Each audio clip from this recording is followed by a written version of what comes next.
교회 교부가 유명한 일화를 사도 요한에 대해서 남기셨습니다.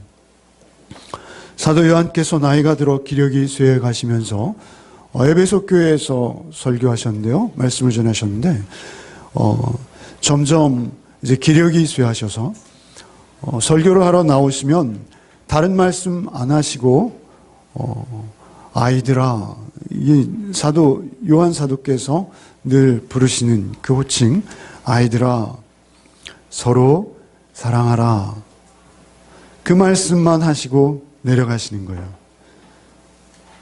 그 다음 주에도 또 올라오셔서 하나님 말씀을 읽으시고 아이들아, 얘들아 서로 사랑해라, 그리고 내려가시는 거예요. 그래서 청중들이 기다리다가 너무나 지쳐서 왜 같은 말씀만 반복하십니까? 하고 항의를 드렸다는 거예요. 그러자 요한 사도께서 이렇게 대답하셨다는 것이죠. 이것이 바로 주님의 명령이기 때문입니다. 그리고 여러분, 이것만 잘 실천하신다면 그것으로 충분하기에 그렇습니다. 이렇게 답변을 하셨다는 것이죠. 사실 요한 사도께서 그렇게 말씀하시기 때문에 은혜가 됐어야 되는 것이죠. 그죠? 예수께서 제자들을 사랑하셨어요. 그리고 그 사랑하신 제자들에게 별명을 주셨어요. 우리 잘 알죠. 그죠? 베드로에게는 반석, 그 이름 자체가 예수께서 지어주신 별명이십니다. 반석이죠. 그런가 하면 요한에게도 별명을 주셨어요. 뭐였죠? 보아너게, 너는 우레의 아들이야, 이렇게 별명을 주셨어요. 우레의 아들이라고 별명을 주신 이유는 그가 굉장히 다혈질이었고 화가 치면 참지 못하는 그런 성격을 가지고 태어난 거예요. 그래서 예수님에게조차 우레의 아들이라는 별명을 얻었던 요한 사도, 사마리아 마을을 하루는 예수 일행이 지나시려고 할 때 사마리아 사람들이 거부했어요. 유대인들은 우리 마을 지나지도 않는데 너희들 갑자기 저 위로 가려니까 우리를 통과하려고? 지날 수 없어. 이렇게 하자 요한 사도께서 하늘에서 불을 내려서 저들을 다 꼬실러 버리시면 좋겠습니다. 이렇게 말하는, 대단하지 않습니까? 그런 사도께서 이제 말년이 되셨어요. 말년이 되시고 예수의 십자가와 예수의 부활을 경험하고 그리고 나서 이렇게 말씀하시는 거예요. 사랑하는 자들아, 얘야, 얘들아, 뭐 이렇게 부르시다가 갑자기 호칭을 바꾸신 것이죠. 사랑하는 자들아, 서로 사랑하자. 우리가 요한 1서를 이제 다 묵상하고 끝내가는 이 시점에서 이 일화는 너무나 생생하게 다가오죠. 참 정말 그런 일이 있었겠구나, 이렇게 느껴지는 일화가 아닐 수 없어요. 오늘 말씀 주제는 역시 사랑입니다. 우리가 사랑하면 성경에서 고린도전서 13장을 먼저 떠올리게 되는 것이죠. 13장, 고린도전서 13장 말씀은 우리가 거의 외우고 있고요. 허름한 식당에 가도 이렇게 액자에 껴져 있지 않습니까? 너무나 좋은 말씀이죠. 그러나 그 고린도전서 13장에 없는 사랑 이야기가 여기 있어요. 오히려 더 신학적이에요. 오히려 더 직관적입니다. 오히려 더 감각적입니다. 그리고 사랑의 근본, 사랑의 근원, 사랑의 시초, 사랑이 어디서부터 비롯되었고 사랑은 무엇인지에 대해서 더 명확하게 성경에서 사랑, 그리스도인을 한마디로 정의한다면 하나님 사랑, 이웃 사랑, 사랑을 빼놓고 우리 그리스도인은 이야기할 수 없어요. 그런데 그 사랑에 대해서 가장 명료함으로 우리에게 교훈하시는 감동적인 말씀이 아닐 수 없어요. 오늘 이 말씀은 우리가 늘 너무나 대해서 식상해 있고 그냥 쉽게 읽어갈 수 있는 말씀이지만 이 말씀 자체, 어떤 예화나 어떤 세상의 다른 이야기보다 이 말씀 자체에 집중해서 이 말씀의 본래 의미를 되새겼으면 좋겠어요. 이 말씀의 본래 의미를 성경에 기록된 대로 되새기시고 그것을 여러분 자꾸 묵상하시고 또 받아들이시고 그 사랑을 여러분이 간직하시고 그 사랑을 보이시고 그 사랑을 실천하시는 그러한 사랑이 되었으면 좋겠습니다. 7절부터 한번 읽어보겠습니다. 7절 사랑하는 자들아 우리가 서로 사랑하자. 사랑은 하나님께 속한 것이니 사랑하는 자마다 하나님으로부터 나서 하나님을 알고 이렇게 말씀하세요. 서로 사랑하자. 이거는 사도 요한의 유언처럼 들립니다. 아까 우리 김현수 집사님이 언급을 하셨습니다만 예수께서 십자가를 지시기 전날 밤 제자들의 발을 씻기시면서 요한복음 13장 34절 오늘 요절이라며요. 그러면 전부 다 외우시겠네요?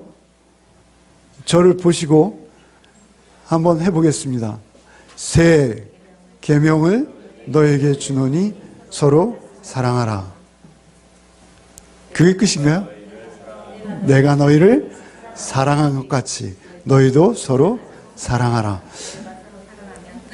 예, 너희가 서로 사랑하면 내 제자인 줄. 예. 아멘. 올해 암송상은 우리 엄승희 집사님이 네. 그렇습니다. 예수께서 그렇게 그들에게 사랑을 당부하시고 십자가를 지셨습니다. 그리고 십자가에서 사랑의 확실한 증거를, 유일한 증거를 예수께서 보여주시고 다시 부활하셨습니다. 다시 부활하셔서 그 제자 베드로에게 처음 나타나셨습니다. 그리고 확인하십니다. 내가 나를 사랑하느냐? Do you love me? 예, 영어로 해야 더 다정해 보이지 않으세요? Do you love me? 예, 이렇게 말씀하셨어요. 사랑입니다, 사랑. 십자가를 지시기 전도 다시 부활하시고도 우리에게 그 사랑을 권하고 계시는 거예요. 서로 사랑하라. 사랑은 하나님께 속한 것이니 라고 말씀해요. 여기서 속했다라는 것은 하나님께서만 그 사랑의 근원을 가지고 계신다라는 것이죠. 우리가 하는 사랑은 사랑이 아니라고 성경은 말씀하세요. 우리가 하는 사랑은요, 굉장히 감정적입니다. 그래서 우리가 하는 사랑은 그냥 첫눈에 사랑할 수도 있고요, 미워할 수도 있고 그래요, 우리 사랑은.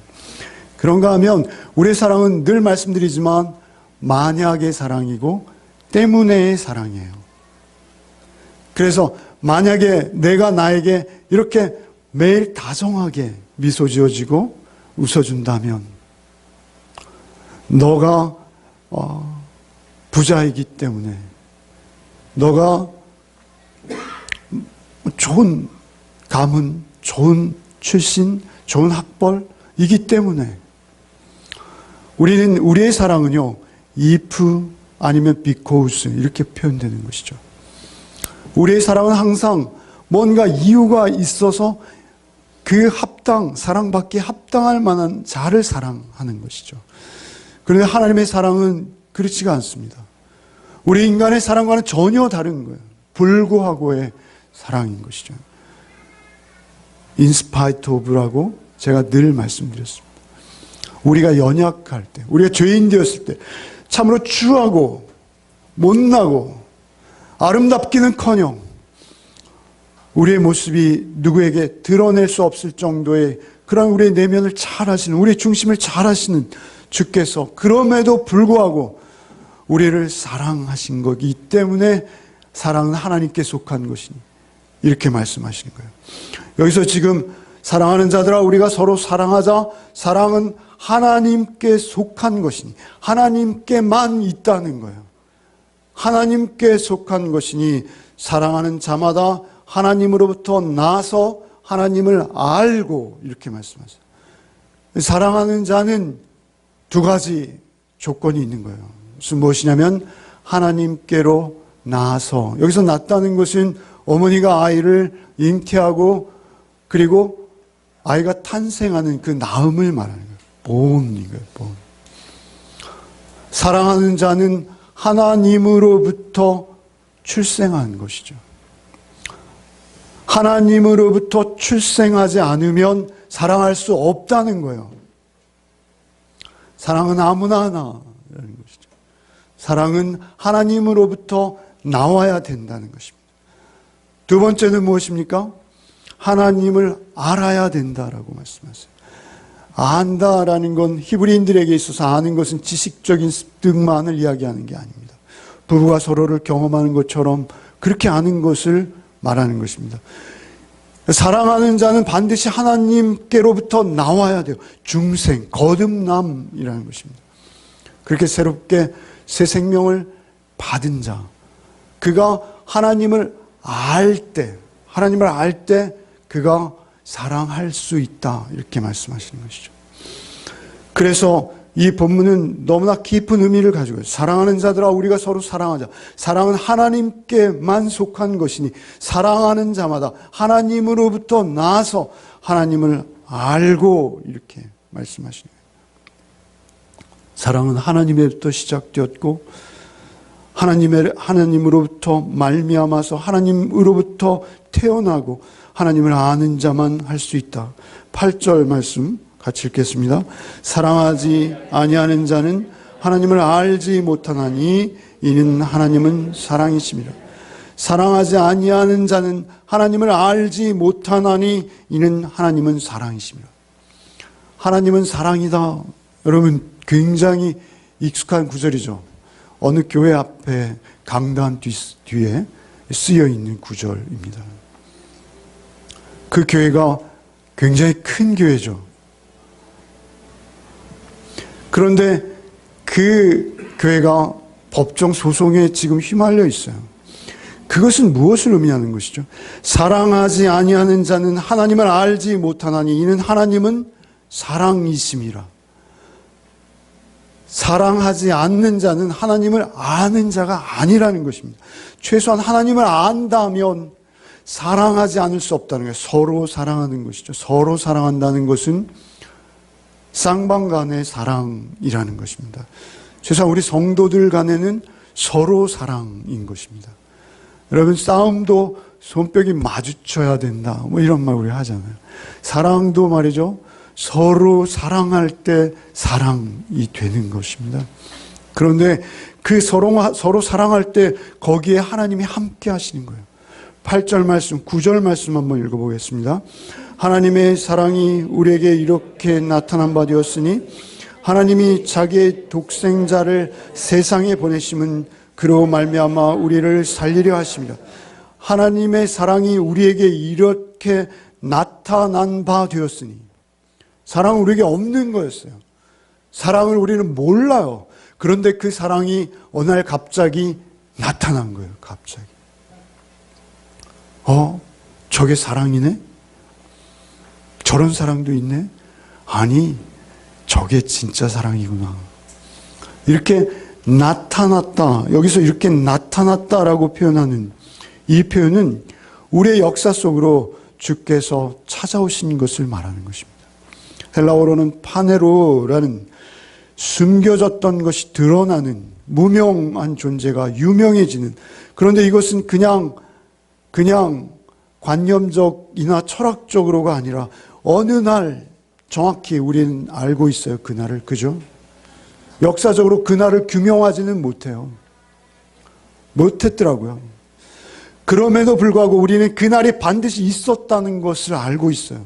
그날 주님이 오신 거예요. 그래서 사랑이 우리에게 나타난 것은 한 사건을 말하는 거예요.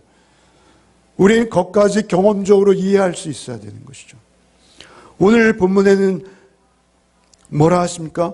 하나님의 사랑이 우리에게 이렇게 나타난 바 되었으니, 요한 사도께서는 1장에 이렇게 태초에 말씀이 계셨는데 그 말씀은 우리가 본 바요, 손으로 만진 바요. 그 사랑은 우리에게 막연한 사랑이나 어떤 기록된 문장, 그 문장과 문장 사이를 읽어서 이해하는 그런 사랑이 아니라 우리의 눈에 보이도록 우리의 역사 속으로 그분이 찾아오셔서 그 사랑의 확증을 우리에게 나타내 보여주신 거예요. 드러내신 거예요. 그래서 하나님의 사랑이 우리에게 이렇게 나타난 바 되었으니, 이렇게 말씀하시는 거죠. 나타난 바 되었으니 하나님이 자기의 독생자를 세상에 보내심은, 그 독생자를 세상에 보내신 사건, 그것이 사랑이 나타난 사건이에요. 십자가는 우리의 사랑의 확증이에요. 주께서 나타나신 이유는 사랑을 확증하시기 위해서, 주님께서 죽으시기 위해서 오셨다는 거예요. 죽음보다 더한, 죽음으로도 어찌할 수 없는 그 사랑을 우리에게 보여주시기 위해서 하나님께서 찾아오신 거예요. 나타나셨다라고 말씀하시고 자기의 독생자를 보내심은 또 이렇게 말씀하세요. 보내셨다 이렇게 표현하세요. 이 보내신 사건, 이것은 역사에 우리가 부정할 수 없는 사건인 것이죠. 우리 AD와 BC를 나눈 그 사건, 그 사건으로 하나님의 사랑이 나타난 것이요, 하나님이 그 독생자를 보내신 것, 보낸다. 아포스텔로스 하면 사도가 되는 것이죠. 보냄을 받은 자라는 그 의미, 보내신 거예요. 어떠한 특별한 사명을 주고 보내셨어요. 그 사명은 무엇이냐면 하나님은 사랑이시다 라는 그 사실을 전하도록 사명을 주신 거예요. 그래서 그 하나님은 사랑이시다라는 것을 전하는 방법은 무엇이었어요? 당신이 우리의 죄를 대속하기 위해서 십자가에 처절하게 죽는 것이 하나님의 사랑이셨어요. 그래서 그 사랑을 나타내기 위해서 우리에게 보내셨다. 오늘 9절 말씀에 자기의 독생자를 세상에 보내신 것은 그로 말미암아 우리를 살리려 하심이라. 우리는 사랑을 모르면요, 우리는 죽었다 이렇게 표현하는 거예요, 성경. 에베소 2장 1절 말씀에 너희의 허물과 죄로 죽었던, 우리가 에베소 할 때 늘 묵상했던 말씀, 허물과 죄로 죽었던 너희를 살리셨고, 5절 말씀에는 또 뭐라 하세요? 허물로 죽은 우리를 그리스도와 함께 살리셨고. 그러니까 우리는 죽었던 자들이에요. 예수 밖에 있으면 예수 믿어, 이것은 오늘날 우리는 그것을 어떤 식으로 이해하냐면, 우리 좀 더 치유되고 좀 더 바른 삶, 좀 더 번영하고 축복받는 삶, 이것이 예수 믿는 것인지 착각하는 것이죠. 그게 아니라 예수 믿는 것은 그 사랑의 확실한 증거를 보고 만지고 붙들고 우리의 생명이 사는 거예요. 그래서 이렇게 말씀하시는 거예요. 너희를 살리려 하심이라. 한 생명의 희생이 없이 한 생명이 살아나는 일은 없다가 성경의 진리인 것입니다. 그래서 예수께서는 그 마지막 날 밤 발을 씻기시는 그날 밤 또 하신 말씀이 바로 그 말씀이세요. 내가 진실로 너에게 이르노니 한 알의 밀이 땅에 떨어져 죽지 않으면 한 알 그대로 있고 죽으면 많은 열매를 맺느니라. 그 열매들이 뭐예요? 성령의 열매요, 사랑의 열매인 것이죠. 우리가 그 열매가 되어야 되는 것이죠. 10절 말씀 한번 읽겠습니다. 사랑은 여기 있으니 우리가 하나님을 사랑한 것이 아니요 하나님이 우리를 사랑하사 우리 죄를 속하게 하여 화목제물로 그 아들을 보내셨습니다. 똑같은 말씀을 반복하세요. 사랑은 여기 있으니 우리가 하나님을 사랑한 것이 아니요 하나님이 우리를 사랑하사 그 아들을 화목제물로 우리에게 보내셨습니다. 이렇게 말씀하시는 거예요. 우리가 하나님을 사랑한 게 아니에요. 우리는 하나님을 알지도 못했어요. 하나님을 믿지 못했어요. 하나님을 오히려 향해서 등을 돌리는 자들이 우리였던 것입니다. 그런데 하나님께서 우리를 사랑하사 우리 죄를 속하기 위하여, 사랑은 여기 있으니, 여기라는 것은 바로 이 이후에 이어지는 말씀들을 수식하는 것이죠. 여기라는 것은 장소적 개념이에요. 장소를 나타내는. 여기라는 것은 다른 데는 없다는 거예요.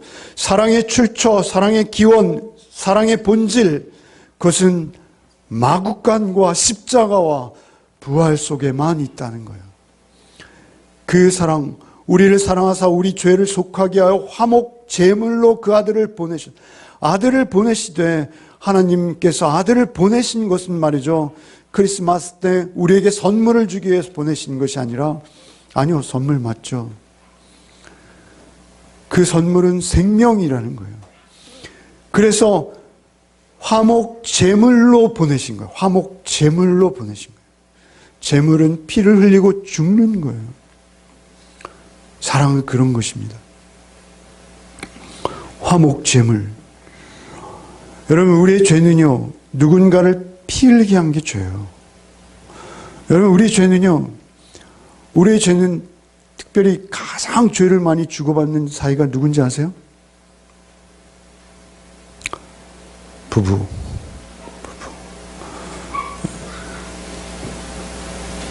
피 흘리게 해요, 서로. 죄송합니다. 집사람이 잠깐 나갔었는데 다시 들어왔어요. 우리에게 서로 가장 많이 죄를 짓는 건 우리 자녀예요, 사실. 서로를 피 흘리게 합니다. 우리에게 있어서 그 피를 대속할 수 있는 방법은 무엇이냐면 헌신이에요. 그 피는 그 피로 속할 수 있다가 성경의 진리인 거예요.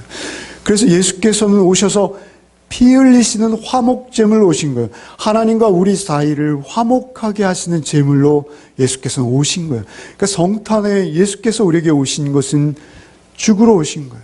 피 흘리러 오신 거예요. 화목제물로 오신 거예요. 우리를 화목하게 하기 위해서 예수께서 오신 것이죠. 11절 말씀 읽어보겠습니다. 사랑하는 자들아, 하나님이 이같이 우리를 사랑하셨은즉 우리도 서로 사랑하는 것이 맞다. 이같이가 중요한 거예요. 이같이. 어떻게요? 세상에는 없는 거예요. 그래서 너희가 서로 사랑하라 라는 것은 우리의 책임과 의무를 말하는 것이 아니라 필연인 거예요. 필연. 하나님의 사랑이 우리 안에 들어와 있으면 그 사랑을 한 자락이라도 깨달아 안 자라면 사랑하지 않을 수 없는 거예요. 그 사랑이 무엇인지도 아는 거예요. 그래서 그 사랑은 부작용이 없는 거예요. 그 사랑이 정말 사랑인 거예요. 그래서 그 사랑은 누구만 할 수 있는 거예요? 하나님의 사랑이 그 안에 들어와 있는 자만 할 수 있는 거예요. 이같이 사랑. 12절 한번 같이 읽겠습니다. 어느 때나 하나님을 본 사람이 없으되 만일 우리가 서로 사랑하면 하나님이 우리 안에 거하시고 그의 사랑이 우리 안에서 온전히 이루어지느니라. 하나님을 사랑하는 것, 그리고 우리가 이웃을 사랑하는 것, 그것은 오직 화목제물 대신 예수를 통해서만 되는데요. 하나님을 본 사람이 없으되 라고 말씀하시는 것은 성경에 참으로 하나님을 본 사람은 없어요. 하나님의 실체는 모세도, 하나님과 가장 친했다 하는 모세도 하나님의 실체는 보지 못했어요. 하나님은 영원한 빛에 거하신다. 성경 말씀하세요. 우리가 그 빛을 잠시만 쪼여도 우리는 눈이 멀든지 그 빛을 완전히 그 빛 앞에 서면 우리는 타버릴 거예요, 아마. 그런데 놀랍게도 말이죠. 그렇게 하나님을 뵐 수도 없고 하나님을 의식할 수도 없던 우리에게 사랑하면, 그 사랑을 깨달아 알고 그 사랑을 전하는 자로 서면 하나님이 우리를 찾아오시겠다는 거예요. 사랑할 때에만 하나님이 우리를 찾아오실 수 있다는 거예요. 우리가 사랑하지 않으면 하나님께서 우리 안에 찾아오실 수 있는 방법이 없다라고 말씀하시는 거예요. 우리가 하나님을 안다, 나는 하나님으로 거듭났다, 나 하나님 믿어, 하나님 사랑해요 라고 말하는 것은 우리 입술의 문제가 아니라 우리의 마음 심령과 우리의 마음 중심에 날 위해 화목제물 되신 예수가 살아계실 때만, 그분의 사랑이 나에게 느껴지고 경험되어질 때만 하나님은 우리 안에 찾아오신 거예요. 그리고 그 하나님은 우리를 통해서 당신의 모습을 세상에 알리기 원하세요. 그래서 하나님의 영광이 드러난다는 것은 그 자리에서만 가능한 거예요. 여기 있으니, 사랑은 여기 있으니, 장소예요. 누구에게? 하나님의 사랑을 느끼고 경험하고 체험하고 날마다 그 사랑을 먹고 마시며 그 피를 먹고 그 살을 먹으며 살아가는 그 하나님의 자녀, 하나님을 경험하고 하나님을 안 그에게만 사랑이 있다는 거예요.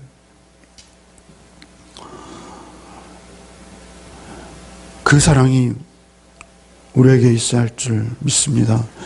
9절에 하나님의 사랑이 우리에게 이렇게 나타난 바 되었으니 10절에 사랑은 여기 있으니 우리가 하나님을 사랑하는 것이 아니요 하나님이 우리를 사랑하사 우리 죄를 속하기 위하여 그 아들을 보내셨습니다. 나타난 바 되어지고 보낸 바 되어지고. 그래서 저는 전도할 때 금요일날 말씀드렸습니다만 예수님 믿으세요. 하나님이요? 하나님이 계십니까?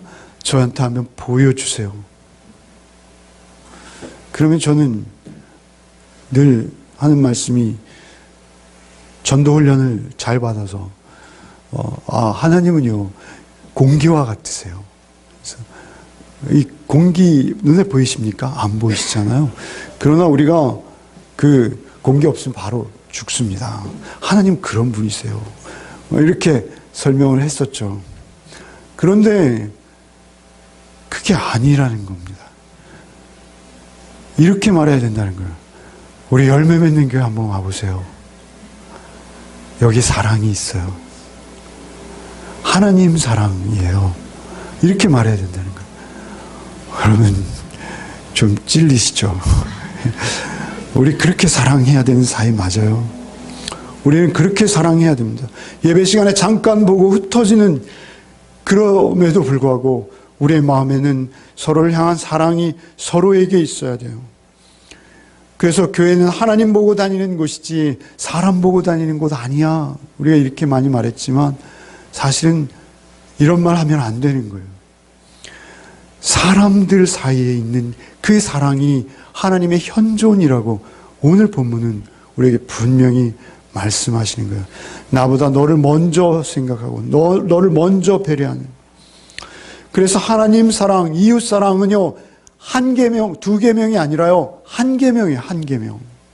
하나님을 사랑하는 자는 이웃을 사랑할 수밖에 없는 거예요. 의무나 책임이 아니라 필연이라는 그 말씀이 정말 진리예요.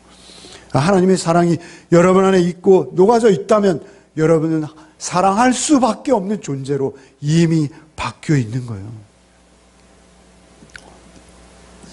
지난 주간도 역시 인터넷 뉴스를 부지런히 보다가 한 뉴스를 보고 너무 끔찍하고 해서 사실은 자세히 못 봤어요.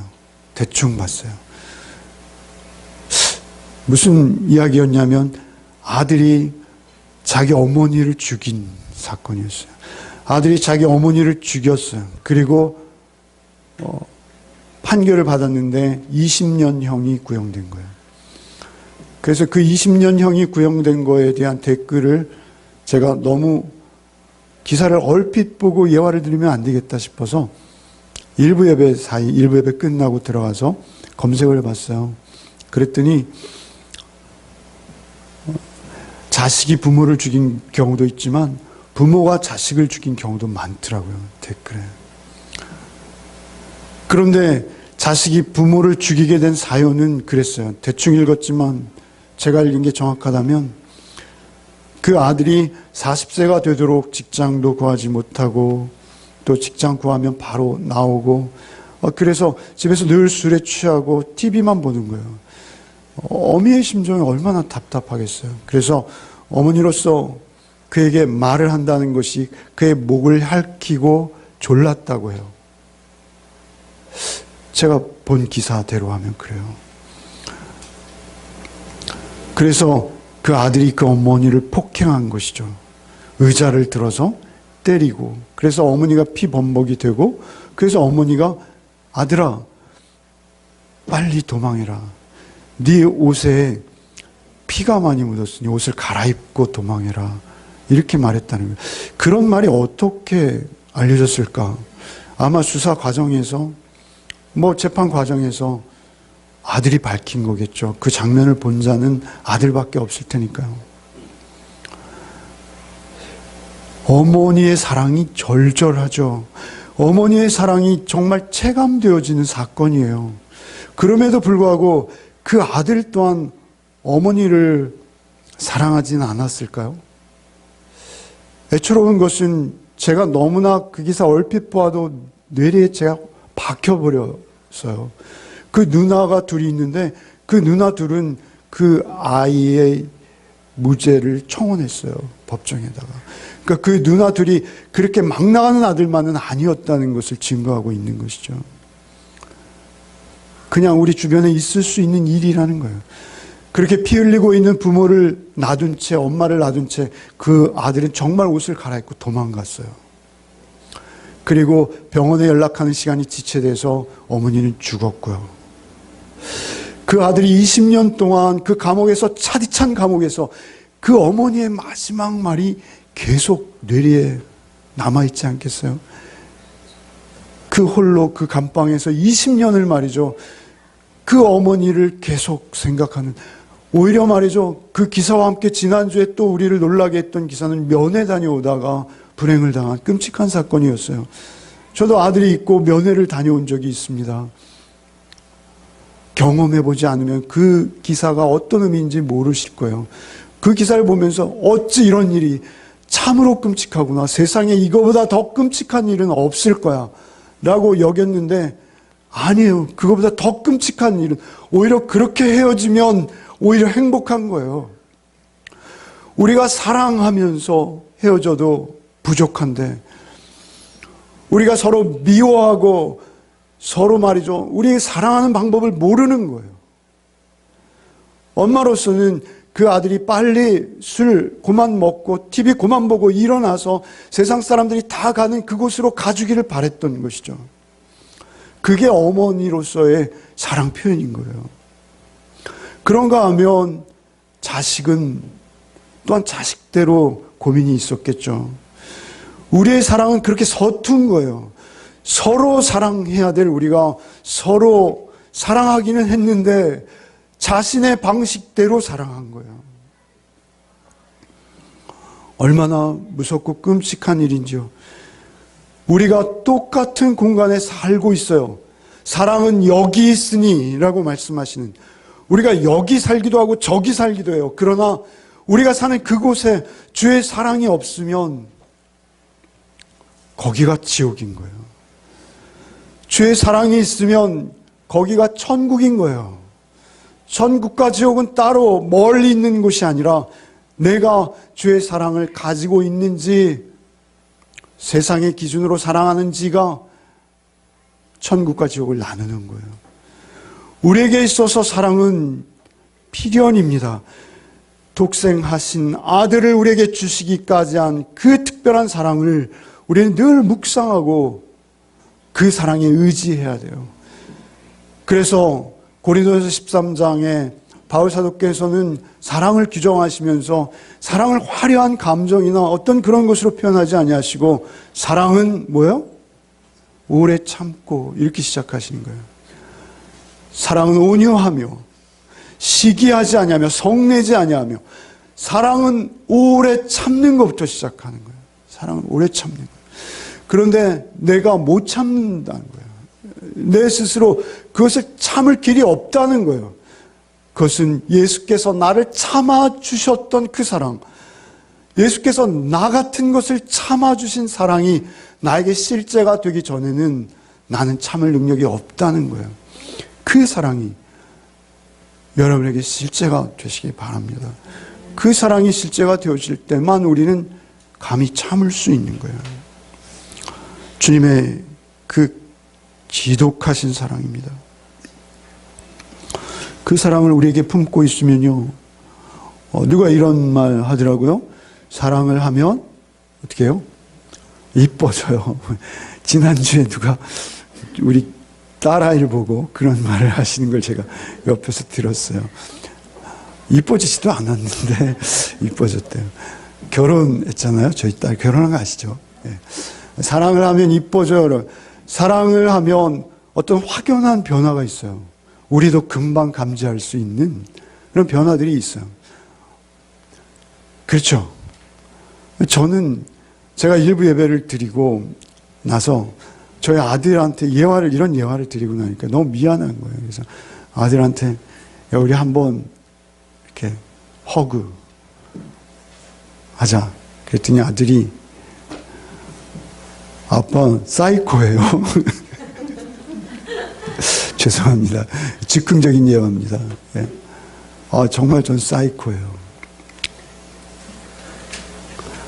아들한테 막 화를 내던 내가 아들을 허그하자고 하니까 아들이 너무 차갑게 반응하는 거예요. 그걸 보면서 나는 목사가 아니구나. 목사가 아니구나. 아들한테 정신병이라는 이야기를 들어야 하는 이 냉엄한 현실. 여러분, 그 사랑이 정말 여러분의 가정에 있기를 바랍니다. 그리고 그 사랑이 오래 참는 사랑, 그 사랑이 여러분 안에 충만하기를 원합니다. 그러면 초막이나 궁궐이나 내주 예수 모신 곳이 그 어디나 하나님의 나라가 되는, 하나님이 우리 안에 와 계시기에 하나님의 영광이 드러나는 것이요. 천국은 무엇입니까? 어디 멀리 좋은 맨션이 있는 것이 아니라 천국은 하나님이 계신 곳입니다. 하나님이 우리 안에 계시는데 그 하나님이 우리 안에 계신 그들이 2명, 3명 모인 곳, 그 가정이 천국 아닙니까? 이렇게 다 모여 계신 곳, 여기가 천국인 줄 믿습니다. 그렇게 돼야 할 줄 믿습니다. 우리에겐 능력이 없어요. 여러분, 설교가 너무 빨리 끝나면 여러분 불평하시니까 썰렁한 예화라도 하나 드리고 마치겠습니다. 여러분, 크리스마스 선물이라는 소설 아시죠? 오헬리인가요? 아니, 뭐죠? 예. 그 한 주에 8달러. 그러니까 8불을 내야지만 그 집에 살 수 있는, 월세도 아니고 주세죠. 예. 그런 집에 사는 부부가 성탄절이 된 거예요. 크리스마스가. 그래서 서로 선물을 교환하기 위해서, 여러분 아시잖아요. 그죠? 남편은 뭐 팔았어요? 시계. 그죠? 할아버지 때부터 물려받는, 틈만 나면 갈고 닦고 어루만지던 그 시계. 그 시계를 팔아서 부인의 머리 장식, 머리빗을 산 거예요. 그죠? 그리고 부인은 뭐 했어요? 머리를 잘라서 그 시계에 줄이 없었어요. 그 시계를 매달 수 있는 줄, 멋있는 장식이 있는 줄을, 비싸잖아요. 머리를 잘라서 팔았어요. 그리고 크리스마스 저녁 식사 자리가 된 것이죠. 소설이잖아요. 가상의 소설인데 그냥 그런 거예요. 그러니까 사랑은 행하는 것이죠. 행하는 것인데 상대의 필요를 채워주는 것이죠. 그 남편의 선물을 가슴에 품고 그 아내가 남편을 위로하는 것이죠. 제 머리카락은요 빨리 자라요. 그런가 하면 그 남편은 시계를 팔았잖아요. 그리고 시계 줄을 사왔잖아요. 여보, 나는 너무 행복해. 우리 저녁 폭찹 빨리 만듭시다. 이렇게, 폭찹이 뭐 어떻게 하는 요리예요? 저도 먹고 싶더라고요. 폭찹 빨리 만듭시다. 그런 게 가정이죠. 가정이죠. 그들에게 하나님의 사랑인지는 모르겠어요. 너무 썰렁한 이야기지만 여러분, 그들의 사랑보다 더 놀라운 사랑, 우리는 영적 존재이기 때문에 우리의 영혼이 서로를 감지하고 있어요. 그래서 그 사랑이 어떤 사랑이고 무슨 사랑인지 우리는 감지할 수 있는 능력이 우리 안에 있어요. 여러분, 그 사랑으로 여러분 사랑을 나누시기 바랍니다. 여러분, 그 사랑으로 사랑하시기 바랍니다. 그때 우리 가정도 우리 교회도 하나님의 나라가 될 것이죠. 요한복음 15장, 요한 사도께서는 요한복음도 기록하셨어요. 요한복음 15장 9절 말씀에 아버지께서 나를 사랑하신 것 같이 나도 너희를 사랑하였으니 나의 사랑 안에 거하라 라고 초대하세요. 아버지께서 나를 사랑하신 것 같이, 예수께서는 하나님께서, 성부께서 성자를 얼마나 사랑하고 계신지 아시는 거예요. 우리는 신비해요. 우리는 몰라요. 그러나 성자께서는 성부의 사랑을 아시기에 이렇게 말씀하신 거예요. 아버지께서 나를 사랑하신 것 같이 나도 너희를 사랑하였으니, 아버지의 사랑을 받아서 나도 너희를 사랑한 것이다. 너희도 내 사랑을 받아서 서로 사랑하라. 이렇게 사랑할 수 있는 방법을, 사랑할 수 있는 길을 우리에게 열어주신 거예요. 그리고 13절 말씀에 사람이 친구를 위하여 자기 목숨을 버리면 이보다 더 큰 사랑이 없나니 너희는 내가 명하는 대로 행하라. 그리하면 곧 나의 친구니라. 이렇게 말씀하셨어요. 친구라는 말보다 우리에게 익숙한 단어가 동무, 그렇죠? 동무. 우리 어릴 때 어깨동무라는, 우리가 예수와 친구가 된다라는 거예요. 예수와 동무가 된다는 거예요. 그래서 늘 주님이 우리 안에, 내가 주님 안에 있는 것을 경험하고 그 기쁨을 누릴 수 있는 길이 있다는 거예요. 그것은 무엇입니까? 사랑하라는 거예요.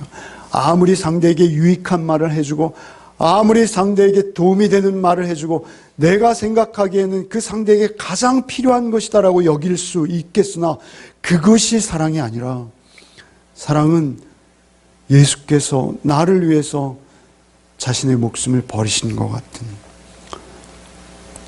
그래서 사도께서는 고린도전서 13장 1절로 이하에 이렇게 말씀하세요. 내가 사람의 방언과 천사의 말을 할지라도 사랑이 없으면 소리나는 구리와 울리는 꽹과리가 되고, 내가 예언하는 능이 있어 모든 비밀과 모든 지식을 알고 또 산을 옮길 만한 믿음이 있을지라도 사랑이 없으면 내가 아무것도 아니요. 아무리 옳고 그름을 따지기 전에 그가 옳고 여긴 틀렸어요. 옳은 자에게 사랑이 없고 틀린 자에게 사랑이 있어요. 그렇다면 틀린 게 옳은 거예요. 그게 성경이에요. 틀린 거는 언제든지 깨달으면 바로잡을 수 있습니다. 그러나 사랑은요, 우리 마음대로 되는 게 아니에요. 오직 구하고 찾고 두드리셔서 주의 사랑이 여러분 안에 충만해지는 올해 연말이 되시기를 바랍니다. 새해도 그 사랑을 먹고 마시며 그 사랑 전하는 자로 여러분의 삶을 주와 온전한 동무되어서 동행하는 삶이 되시기를 소원합니다. 주님 감사합니다. 참으로 우리에게 사랑이 없음을 봅니다. 하나님, 우리의 삶이, 우리의 생활이 이토록 메마르고 척박한 것은 오직 주의 사랑이 없음이라는 것을 압니다.